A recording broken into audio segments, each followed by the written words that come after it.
Jésus se compare au cep et ses disciples à des sarments. Si le sarment demeure dans le cep, s'il vit dans la pleine jouissance de la plénitude qui est en lui, le fruit se manifeste. Quel est le fruit que le Seigneur attend de nous? C'est le fruit qui montre au monde que nous jouissons de la plénitude de Dieu. Dans Ésaïe 5,7, Dieu dit « La vigne de l'Éternel des armées, c'est la maison d'Israël, et les hommes de Juda. C'est le plan qu'il chérissait. Il avait espéré de la droiture, et voici du sang versé, de la justice, et voici des cris de détresse. » Le fruit que le Seigneur recherche est le jugement et la justice. Au lieu de porter ses fruits, on ne trouvait en eux que cupidité.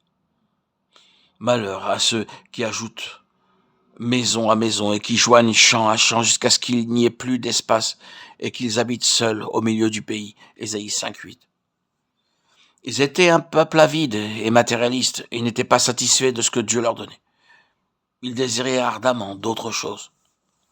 Malheur à ceux qui de bon matin courent après des boissons enivrantes et qui bien avant, dans la nuit, sont échauffés par le vin. Ésaïe 5,11.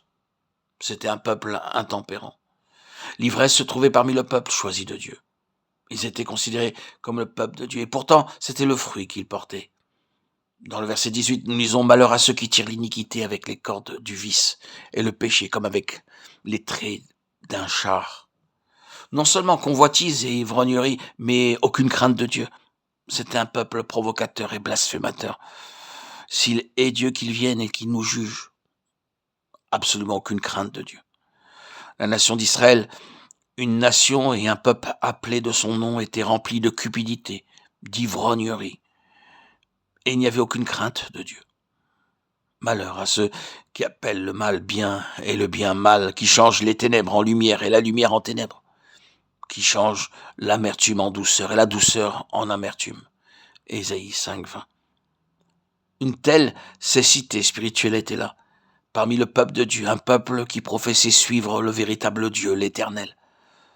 En eux se trouvait la cécité spirituelle.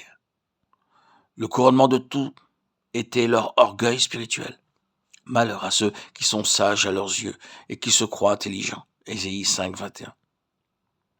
Ils n'étaient pas prêts à recevoir un conseil spirituel, une admonestation de la part de Dieu. Ils étaient sages selon leur propre voie. C'est ce qui arrive à la chrétienté aujourd'hui. Notre tête est pleine de connaissances, mais nos cœurs sont vides. Malheur à ceux qui justifient le coupable pour un présent et enlèvent aux innocents leurs droits. Ésaïe 5,23. La corruption se trouvait aussi au milieu d'eux. C'était le genre de fruit qu'ils portaient. Si notre Seigneur Jésus-Christ est le véritable cep et nous les sarments, le fruit que nous portons est à la fois justice et jugement. Qu'est-ce qu'un fruit? C'est la manifestation extérieure d'une vie intérieure. En d'autres termes, le fruit que le Seigneur attend de nous est Christ révélé dans nos pensées, nos paroles, nos actes, dans nos vies entières. Le fruit que Dieu attend est le fruit du Saint-Esprit. Être rempli de la plénitude de Dieu, c'est être rempli du Saint-Esprit. Alors le fruit du Saint-Esprit sera vu dans nos vies. Souvenons-nous de ces versets. Mais le fruit de l'Esprit, c'est l'amour, la joie, la paix, la patience, la bonté, la bénignité, la fidélité, la douceur, la tempérance. Galates 5,22. C'est le fruit auquel Jésus faisait allusion lorsqu'il parlait à ses disciples. Lorsque nous vivons dans la jouissance de la plénitude de Dieu, c'est le fruit que nous portons.